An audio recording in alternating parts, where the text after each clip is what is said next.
Habang naglalakad ako sa palengke, nakita ko ang aling kasama. At ang sabi ko, pre, ano ba yung binibili mo? Bumibili ako ng pangkilaw, pre? Anong pangkilaw yan, pre?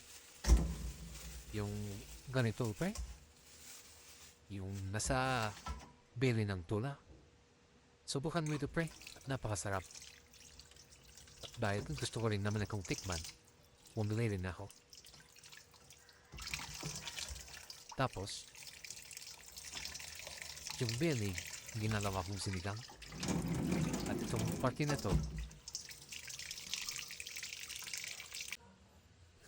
to, hindi ko pa alam kung anong part yun. Paki-comment down below na lang, pre. Paano ba gawin yan? Sabi nga, ganito lang, pre. Balalan mo lang ng mainit na tubig. Tapos ibabad mo ng konti. Pagkatapos, hiwain mo lang ng mga ganito, pre.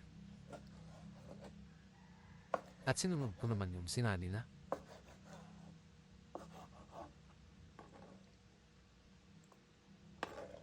Pagkatapos, ano ba ititimpla ko dito, pre? Kahit simple lang timpla lang yan, pre. Yung very common lang. Ganun ba, pre? Oo, pre. Lagyan ko daw ng kahit ang tama kasing dito daw sa panlasa. Gano, kaalat ang gusto mo? Lagyan lang ng sibuyas. Mas maganda raw pag maraming sibuyas. Tapos, depende rin kung gusto mo kung gaano kahang. Pero decision ako, siling din na lang yung ilagay ko.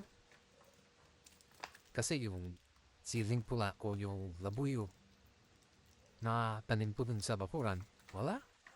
Inain pa naman ng kalabaw. Tapos lagyan ko daw ng suka, halo-haloin lang. Yan. At dahil sa tinikman ko na, nagulat ako sa lasa. Napakasarap pala. Kaya, ginawa ko na rin pang ulam. Yung lasa dito parang makrimi siya. Na para ba napakasarap na ilagay sa dinakdakan. Subukan nyo ito, mga pre. Promise. Ang sarap mo kung kilawin na to. Panalo. Pwede nitong gawing pampulutan kung gusto nyo. Pero ang masaklap nito, pre. Hindi ko alam kung anong parte ng tuna ito.